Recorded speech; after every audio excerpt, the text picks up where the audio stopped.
剩菜剩饭家家都会有剩，但是您都是怎么处理的呢？是将它2次回锅，还是直接倒掉？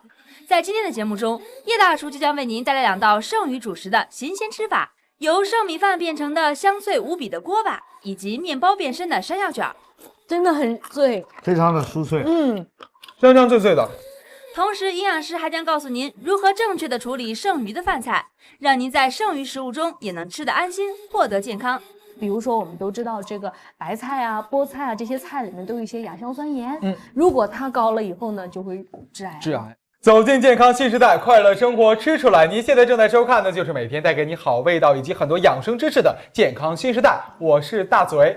说到剩饭和剩菜，可能在我们的生活中呢经常会出现，可是很多主妇们呢总是对它没有办法。你看这剩菜和剩饭呢，家里人不愿意吃，可是如果说能将这剩菜和剩饭变得更加美味的话，估计这个就是个过日子的好招了。那今天这个好招谁来教你呢？我们给您请来的是叶大厨，欢迎叶大厨。大家好。帮大家来解决如何处理这剩菜和剩饭。那么今天我们全程给大家讲解很多关于剩菜的学问，关于怎么利用剩菜，怎么吃好剩菜。解答这些问题的是我们大家非常熟悉的主治医师，欢迎顾老师。大家好。说到剩饭剩菜啊，你看剩饭基本上我家里都喜欢就是做的比较多一点啊，哪怕就是家里人明明知道哈，哎，这3口人可能说这些量够，但有的时候会多做一点，就觉得万一今天谁的胃口比较大，哎，咱宁可多了也不能少。可是剩着一点饭呢，第2顿饭不知道怎么办，第2顿饭它会变黏，是啊，就不好吃了，不好吃了。然后呢，淀粉有一个回升现象，也就是说放凉了以后，它就好像生了，对，甚至说有的时候剩饭还水塌塌的，感觉没有那种本来那种 Q 弹的味道了，对，是不是？那大厨，今天我们第1道菜，据说用的呢，就是用这剩饭来变废为宝的一个过程。对，什么名字？私房锅巴。私房锅巴。对。制作私房锅巴需要准备的主料有大米、青红椒、洋葱、椒盐、芝麻。今天我们是用的是阿轩的剩饭，剩饭。我觉得这个还真是剩饭，对，这是我们今天在中午食堂那边取来的，对，就是很普通的剩饭，剩饭。我们等一下我们要把它浇一点淀粉，让它起个凝固的作用，然后我们在锅里再稍微把它煎一下定型，定型以后我们再把它改下刀，然后我们油炸以后，我们再用椒盐，把它一炒，哇，椒盐锅巴，私房的脆爽。哎呦，这样看到没有？剩饭咱家家都有，可这种做法不见得谁都会。今天呢，就跟着我们的叶大厨一起来变废为宝。这边呢，我们准备一个平底锅，在锅中需要来点油吗？对，需要来点油，稍微来一点油，不要太多。这个米饭我先给大家讲一下它的这个步骤。首先，我们这个剩饭一般就是已经风干过的，隔了夜风吹过的，然后或者我们今天呢，我们提前用这个淀粉，稍微加一点水，然后把它和了，提前已经把它和了一下，和过了，对。淀粉是一般比例是什么样子的？比如说这一份米饭需要多少淀粉呢？大概就是半小勺就够了，半小勺淀粉，一点点就够。那水呢？水大概就是15克到20克。我在想，咱这个和淀粉的目的是让这个锅巴成型，还是说怎样？其实就是起个成型的作用，让它凝固结合在一起，这样结合在一起。对，因为我们等一下要把它煎出来，煎出来以后我们还要改刀，然后进行油炸。哇，其实你看大厨刚才说的这个剩饭它一般都是用来炒饭，各种炒饭。今天这个锅巴我还真没听过怎么做？咱要把眼睛睁大了瞧一瞧，把这米饭放进去，直接给它按平吗？对。咱这个要给它按到一层薄薄的，还是说厚厚的这层？薄薄的一层。对。那肯定要把这个米饭铺满整个锅。对。压一压它。对，压让它压压均匀。咱这个压薄的时候，我在想一个问题，会不会就是使它相互太黏了，吃在嘴巴的时候会好吃吗？因为它会保证后来的酥脆吗？当然，因为我们还要把它煎干。现在我们这个煎的作用，其实是让它起一个凝固作用，就是定型。对，起一个凝固作用。等一下我们还要拿起来改刀，我们还要经过油炸，还要再改刀。对，这样反复的转圈，是不是？是转圈，然后给它压实了，好像很用力。哎，真的是，应该是很用力的，打一打它好。其实你要一说到这个剩菜和剩饭，可能我们在家里的时候经常吃，但是有的时候有几个注意事项得跟大家说一下。比如说这个剩的菜素菜最好呢就不要再直接吃了。对对对，那么我们老百姓呢，在家过日子，肯定呢节约为荣，没错。是不是？所以我们把饭菜呢往回家打的时候啊，一定要想一想哪些东西可以往回家打，哪一些呢最好是不要打了。那比如说像带肉的菜，包括呢我们的这个就是鱼、虾、海鲜这些，你都可以放心打回来。但是呢，素炒的菜，我建议呢就不要吃了。素炒的菜就不要再带回来了。比如说我这一个蒜蓉菠菜，或者是什么茼蒿，都是上汤的等等，这个都不要了。还有就是凉拌菜一定不要了。凉拌菜就是凉拌菜不要，不只是打包回来，就是哪怕你平时的时候吃这个间隔时间比较长的都不要吃。都不要吃。一般凉拌菜它的保质期啊就2个小时。2个小时。2个小时的保质期，所以呢，饭店做的很好的凉拌菜，如果不是卤制的，比如说是他要亲自拌的那种啊，都不要打回来了。听到没有？所以说呢，我们平时的时候，这个过日子该省的地方省，不该省的地方呢就不要省了，因为里面有细菌。那您瞧哈，就在我们刚才说话间呢，这边哈，我们这个锅中的大米已经基本上成型了，成一个大大的大饼的形状。对，已经你看相互粘在一起了。就是因为之前呢加了一些淀粉，如果说家里有这个糯米粉，会不会更好？对，糯米粉粘性会更大。就使这个本来粘起来。对，其实我们一般吃的锅巴都属于是这种糯米做的锅巴。对，而我们在家里呢，可能大家吃糯米的米饭机会很少，一般都是直接这种大米饭剩下来。剩的米饭比较多一点。那咱可以用淀粉或者说这个糯米粉来增强它这个凝固性，这样粘在一起就是一个大大的圆饼了。对，然后需要翻个吗？对，差不多的时候翻个个。哎呦，别说好，你看。它这翻过来之后，这个底部因为它之前都已经煎过很久了，所以说已经表面形成一层硬皮儿。对，现在两面呢已经各煎了3-4分钟左右，2-3分钟都不够3-4分钟。然后呢，再给它放在我们的案板上。哎呦，两面已经煎得有点微微的发黄了。我觉得现在好像吃起来就应该很好吃的。肯定好吃，其实这就已经变废为宝了。咱还嫌不够，还要再来一个过程，是不是？对，大厨，咱这个煎的时候煎到什么程度刚刚好呢？只要把它定型，定型定型。这个过程只是个定型的过程。对，给它改刀，咱改成什么刀呢？菱形。对，稍微大一点，大点的菱形。一刀一刀给它改一下。今天我们变废为宝的第一个主题呢，变的是米饭。其实，在生活中说到这个剩菜也有很多种。刚才我们老师也说了，这剩菜不能吃。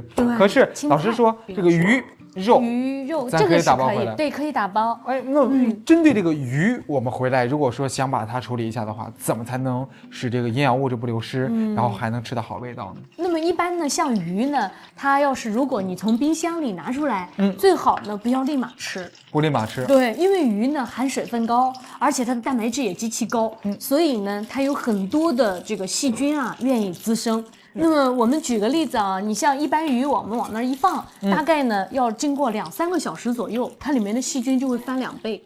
那么假如你中午做的鱼，晚上的时候你再吃，可能里面的细菌就会长到1亿个。所以呢，这个细菌未必都是一些就让我们拉肚子的细菌，但是这么多细菌你吃进去会不舒服的，咱的胃肠道就会有一定的反应。细菌多了呢，它就会让咱的胃肠胀气，所以你就有的时候你感觉，我这个鱼上顿吃没事儿，下顿吃的时候呢，这个胃老觉得不舒服。可下顿吃的这鱼也没坏呀，咱闻的时候也没什么杂味，看起来呢也没有怪味儿，但实际上呢是不好的。所以建议大家呢，赶紧的把它扔到锅里面去回锅一下。回锅用微波炉，然后直接加热不可以吗？微波炉也行，微波炉或者我们回到我们的这个锅里面再重新给它炖一下。一般不要多了，我们加热个4-5分钟就可以了。比如说你像我们这个肉呢，要是你比如买那个卤味回来我们剩下了，那么也建议大家呢最好是回锅。那么而且回锅的时候呢，像肉类和海鲜我们都是主张呢往里面再加一点调味料。比如说加什么？加一点葱姜什么的。葱姜。对，尤其是姜，老百姓都知道姜在中医当中是杀菌的。那加点蒜也行。蒜也行，但是姜呢，它能够解这个鱼下毒。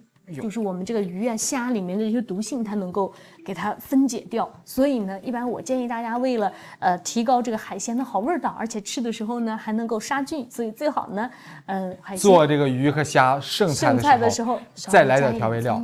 其实尤其是贝类的海鲜呢，加点姜就味道更足了。味道更足了，而且呢可以减少上味。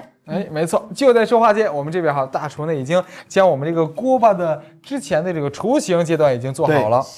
帮它都切成了这种大块的菱形。一会儿等我们这个油烧到几成热的时候，我们把它放进去。3成热，3成热，对，那就是就是低温炸它。对，低温炸。这个炸它的时候，我们平时的时候，你看哈，炸点东西呢，总是喜欢高温，但这个低温会不会使这个里面吸了很多油，反而变得很油腻呢？不会，因为这个大米嘛，它不吸油。大米不吸油。对。这么来回炸，然后来回的搅动，炸到什么程度，然后我们给它取出来呢？炸到它浮起来了，全都浮起来，全部浮起来，然后很脆。哎呦，酥脆，那就是等于咱们就是把这个水分全部的靠干。对，那这个大概要炸多长时间？大概3分钟，3分钟左右。哎，对，时间呢，现在来讲哈，不算长，还可以。看到没？现在已经定型了，现在变颜色了，慢慢的，慢慢飘上来，越来越硬，越来越脆。不到2分钟左右，哎，它现在开始变模样了，很像我们吃的锅巴了。对，没错。买的那种锅巴好像也是这个样的。现在锅中这锅巴呀，炸的算差不多了，因为你看，现在已经成金黄色了，很脆的感觉。我刚才在想，是不是它成熟之后呢，也不是特别黄？这么看还可以，是很黄的，还可以。那刚才呢，在炸的时候，叶厨之前呀，也准备了一些洋葱丁，还有我们这边彩椒丁，还有一点香葱丁，一会儿要一起来搭配一下，这样呢能解腻，而且呢还能使这道菜更增加一点点脆爽的感觉。好。这个时候，我们就把这些准备的这些提前先爆一下香。哎，锅中呢正好是炸过哈，我们锅巴的这个锅，里面呢已经有一些油了，来点蒜，对，洋葱，还有香葱，还有我们的彩椒丁，对，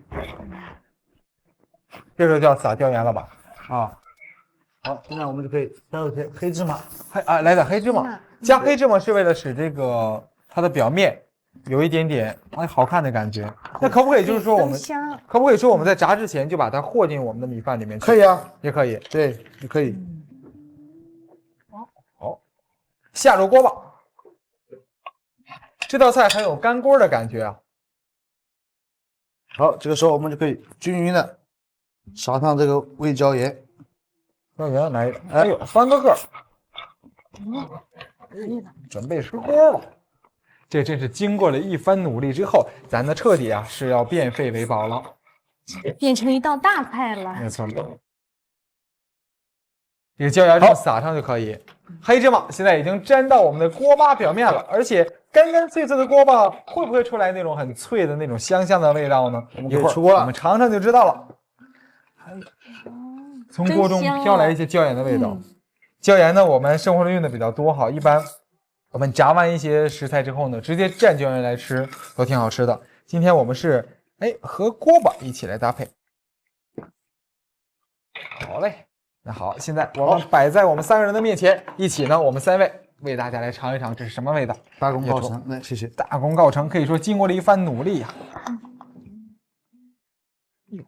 听没听到声音？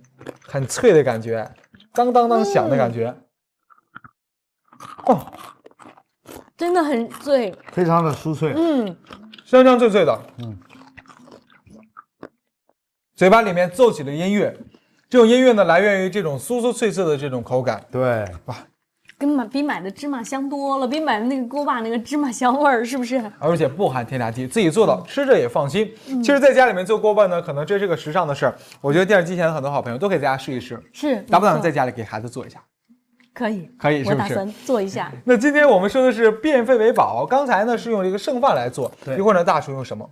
一会儿我们用吐司，吐司就是我们的剩面包。对，面包啊，一般的话，你看，我比如说今天买了一点面包，剩一点之后，明天没在家里吃早饭，后天就不好吃了。对，那怎么把这个面包变得好吃起来呢？又会将这个面包变成另外一种什么样的美味呢？那么今天呢，我用这个剩的吐司给大家带来一道奇妙山药卷。制作奇妙山药卷需要准备的主料有切片面包、山药、沙拉酱、面包糠、鸡蛋。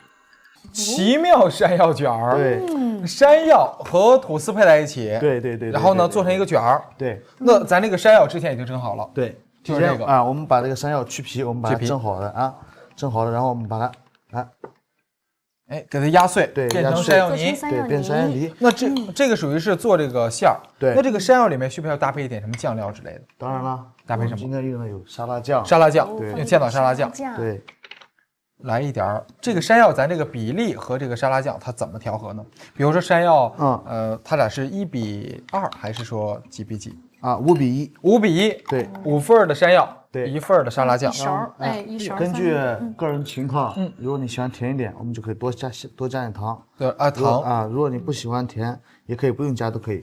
可我在想，这个山药它本身就有甜味，而且这个沙拉酱也有一些酸酸甜甜的这个甜。对还要加糖吗？会不会更重了一点的甜腻？啊，我们不会，我们稍微少加一点，因为这种菜吧，我觉得啊，小孩子啊，比较喜欢吃啊，早餐这样的特色早餐，我觉得小孩子应该会喜欢吃。这个算是一个甜品。如果对甜品。对，如果做给老人吃的话，我觉得建议还是啊，可以少加点糖，或者少加点糖不加糖你像都可以。老人一般血脂都高，然后糖尿病也有可能，所以呢，我们建议呢就买一点这种低脂的沙拉酱，哎味道好一点，然后直接呢配着我们的山药呢，可能更健康。对你要不要放糖？没错可以不放糖的。小孩子呢，因为要健脑，白糖还是有助于智力的发育的。智力发育哎，所以孩子还是可以加一点糖的。好，而且你看调出来之后，这个颜色哈变得更加奶白了。对，乳白色，乳白色放在一边。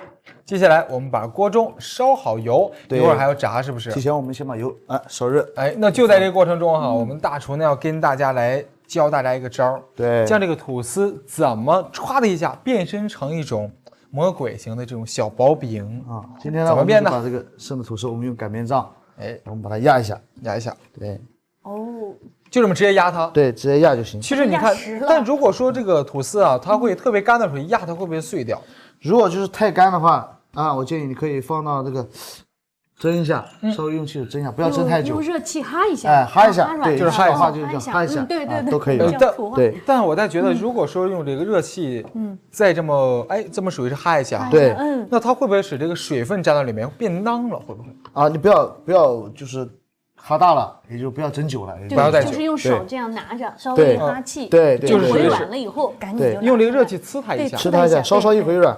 好来，这个时候呢，我们提前调好了这些山药馅料，直接涂抹上去。对，涂抹上去。可在涂抹的时候，我想说一会儿卷怎么卷？这个涂上的时候，它一会儿卷起来会不会这个馅儿你控制不好亮？它这个涂就涂一层吗？一小薄一层层就够了，，对，薄薄一层，其实就有点就像像就像我们那个做就像平时我们吃早餐的时候做抹三明治花生抹果酱，酱，对，哎，花生酱，酱就是薄薄一层就行了。对抹主要果酱是为了给它增点味道。对，就像我们平时抹果酱一样。好，这个时候我们把它放在这里，均匀的把它卷，压起来。从一边儿开始卷，就像卷饼一样。对，从一个方向我们开始卷，这样。我终于知道为什么它这个山药呢只是一层薄薄的一层，如果特别厚，这么一卷，最后就擀出来了这就，出来了，就擀出来了，就对好了。好哦，做成了一个这样的卷儿。对，我还以为两面一夹就行了，我以为是这样，你以为是夹一下，是哎。或者切成个三角，然后一夹。对，其实今天说到我们这个剩菜和剩饭啊，刚才上一节的时候老师已经说了，对这个鱼呀一定要加热之后吃，对，鱼要加热，海鲜和肉呢要加葱、姜、蒜对杀菌。。对，那如果说另外一种可能，家里有别的菜的话，怎么处理？你像别的菜呢，一般的我们都喜欢用微波炉，或者用蒸汽给它回锅。但是如果里面要是有素菜的话，建议大家呢就一定不要吃了，因为素菜呢它本身咱们不是考虑细菌的问题，而是它本身呢会发生一些化学反应，生成的这种化学性的物质。比如说我们都知道这个白菜啊、菠菜啊这些菜里面都有一些亚硝酸盐，如果它高了以后呢，就会致癌了，致癌，亚硝酸盐致癌就。有胃癌的可能性，所以我们一般呢建议大家呢剩菜在家里啊就不要吃了。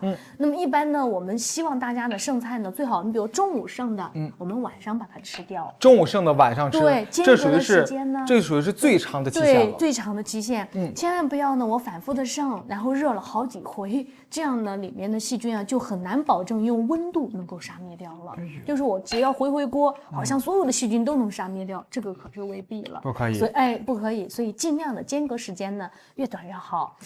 那我在想，老师，你看你说这个素菜是这样子，那我们如果说家里面剩的汤剩掉是不是无所谓？这个汤呢，你比如说像肉汤类的东西啊，我们最好是低温保藏，因为肉汤里面的胶原蛋白啊是非常高的。那么咱老百姓喜欢呢，比如说我做了一锅鸭子汤、鸡汤，我就直接放冰箱里面，然后感觉上哎呀很好，盖上盖儿放在那儿就算了。那么冰箱里面应该是低温还可以。对，低温还可以，但是我们希望大家呢要注意这么几个注意事项。一是呢，这个汤做好了以后，一定要充分的冷凉、冷透了再往里面放。如果热了直接放进去，热了直接放进去呢，那么你像这个汤里面的一些这个温度，就会让里面的细菌啊继续复活。那么就是说它这个冰箱失去它的作用，对，失去它的作用了，所以最好就凉透了。你比如咱们老百姓有个感觉，就那个大馒头，如果你是热的放到冰箱里，很快它就长毛了。哎，的确，真的是。所以要凉透了，凉透了以后呢，让里面的水蒸气呀都已经出来了，我们再把它呢盖上盖儿，放到比较好的地方。那么而且呢，你像这个肉汤类的东西呢，我们是这样建议的，希望大家呢喝的时候，我这一次比如2、3天的时间呢，我把它喝完。如果没喝完呢，如果需要再长时间的保存，建议大家就冷冻起来，对，冷冻起来就比较好了，不要冷藏了。那么你要把它直接速冻，冻成一个冰疙瘩，然后回来的时候再给它解冻，对，再解冻，然后慢慢的呢再享用，这样呢可以适合于超过2天以上的保存。听到没有？所以说大家在家里呢，不同的东西啊，要有不同的处理方法。而今天我们用这个吐司，也就是比较干的面包哈，来教大家做了一个山药卷儿，是叶大厨给你带来的。这边大厨已经将4个卷儿呢已经卷好了，咱做的就这么大，不需要改刀了。因为等一下我会把它炸好以后，我们再改下刀。炸好之后再改刀。对，好，这卷好以后，我们再把蛋液打一下蛋液，全蛋，稍微拖一点蛋液，裹好。裹蛋液，对，裹蛋液是为了沾面包糠。对。好，这样之后我们在锅中哈，等这个油温在7成热的时候把它下进去。是高温炸吗？3温也要近炸，就是低温油炸。低温。那我大厨做这个挺好的，他做的2道菜都是低温油炸的。低温油炸，我们知道高温油炸呢，这个温度高了，油温越高，它可能产生的一些多聚体啊比较多，那么对我们人来讲呢，就是不符合食品安全。但我有个想法，老师，那你看这个低温炸的时候，因为它会进油哎，因为你时间长炸它低温的时候，它会油进去，这样可以吗？是没错。不要紧的，你低温油炸的时候，我们这个有一层蛋液，对，它其实呢就阻止住这个油往里面进了。那你比如说直接炸面包的时候，这个面包孔隙是比较大的，可能会吸油比较多。没错，我们均匀的裹了一层蛋液，加上面包糠，有保护层。对，而且你要是如果怕胖，我建议大家呢吃的时候可以抖擞一下，把面包糠啊给它抖掉。面包糠炸完之后热量还很高，是热量还很高的，这样你吃起来就比较好了。现在呢都裹上了面包糠，然后呢锅中的油已经开了，将我们的山药卷放进去浸炸一下。你看一炸的时候哈，我觉得就有点变得焦黄了。对，尤其是表面这个面包糠，而且会变得酥软在外面。对。不需要炸很长时间吧？不需要很长时间。可是我在做它的时候，你说我在想什么？我在想的就是，如果说面包能够保持一直的很好松软的口感的话，那岂不更好？那如果这样子的话，我们该怎么保存面包？面包吧，其实通常我们这个吐司、面包一类的这样的，就是尤其是咸味儿的哈，带有咸味儿的。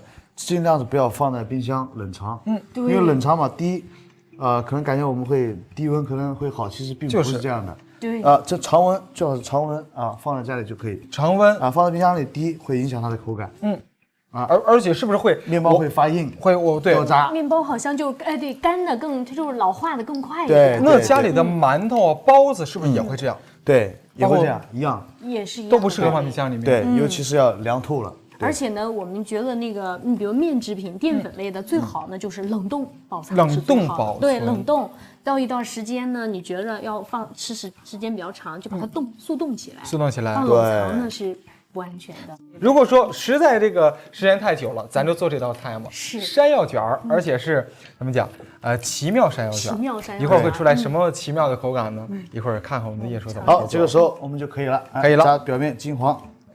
好，我们就可以出锅。4个山药卷呢，放在我们的熟食案板上，然后给它改个刀，斜着切一下。对。哎呦，你看里面这个馅儿流出来一些了。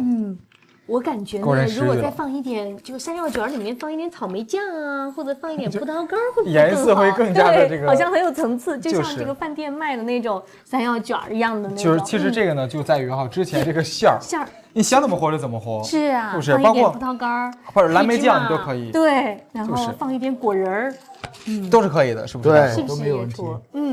不过今天我觉得光这个单一的哈沙拉酱和山药的这个味道已经开始往我们鼻子中扑了，对，钻了。哎，赶快我们3个，要不你尝一尝。